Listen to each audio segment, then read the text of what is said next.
ડેડિયાપાડાવાળા કેસમાં જે ટોટલ 9 આરોપી હતા એમાંથી 6 આરોપીને પહેલાં જામીન મળી ચૂક્યા હતા. 3 જણા જેમાં ચેતરભાઈ વસાવા, જીતેન્દ્ર વસાવા અને રિકેશ વસાવા 3 જણાના બાકી હતા. એમાં આજે 3 જણની હિયરિંગમાં જે પતી હતી આપણે 2 અઠવાડિયા પહેલાં આજે જજમેન્ટ ઉપર હતી અને કોર્ટે આજે 2 જણાના જીતેન્દ્ર વસાવા અને ચેતરભાઈ વસાવાના જે સસ્પેન્શન ઓફ સેન્ટેન્સ છે એ રિજેક્ટ કર્યા છે અને રિકેશ વસાવાના ગ્રાન્ટ કર્યા છે.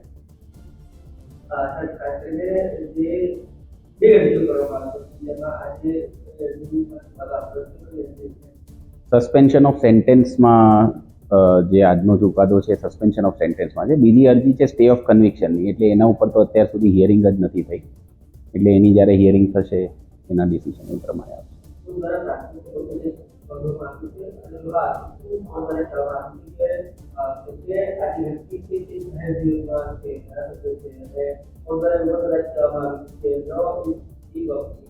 યસ, એટલે કોર્ટ આ જે છે સસ્પેન્શન ઓફ સેન્ટેન્સ જે છે એ ડિસ્ક્રિશનરી રિલીફ છે. ડિસ્ક્રિશનરી રિલીફમાં કોર્ટે ઘણી બધી વસ્તુઓ બેલેન્સ કરવાની હોય છે અને હાઈકોર્ટે આજે એ પ્રમાણે નિર્ણય લીધો છે. અને ઓબ્ઝર્વેશન શું છે એ તો હજી ફાઇનલ જજમેન્ટની જે અપલોડેડ કોપી છે હજી સુધી અમને અવેલેબલ થઈ નથી, એટલે જોઈને એની ઉપર કમેન્ટ કરીશું. ડેડિયાપાડાવાળા કેસમાં જે ટોટલ 9 આરોપી હતા એમાંથી 6 આરોપીને પહેલાં જામીન મળી ચૂક્યા હતા. 3 જણા જેમાં ચેતરભાઈ વસાવા, જીતેન્દ્ર વસાવા અને રિકેશ વસાવા 3 જણાના બાકી હતા.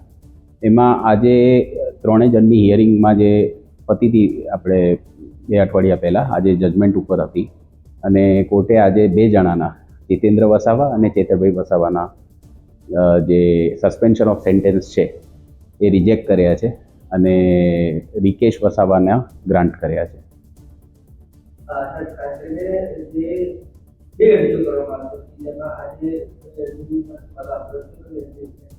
સસ્પેન્શન ઓફ સેન્ટેન્સમાં જે આજનો ચુકાદો છે સસ્પેન્શન ઓફ સેન્ટેન્સમાં છે. બીજી અરજી છે સ્ટે ઓફ કન્વિક્શનની, એટલે એના ઉપર તો અત્યાર સુધી હિયરિંગ જ નથી થઈ, એટલે એની જ્યારે હિયરિંગ થશે એના ડિસિઝન એ પ્રમાણે આવશે.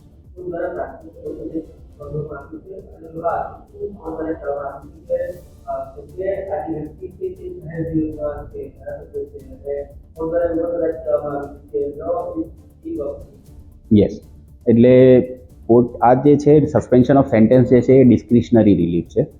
ડિસ્ક્રિશનરી રિલીફમાં કોર્ટે ઘણી બધી વસ્તુઓ બેલેન્સ કરવાની હોય છે અને હાઈકોર્ટે આજે એ પ્રમાણે નિર્ણય લીધો છે.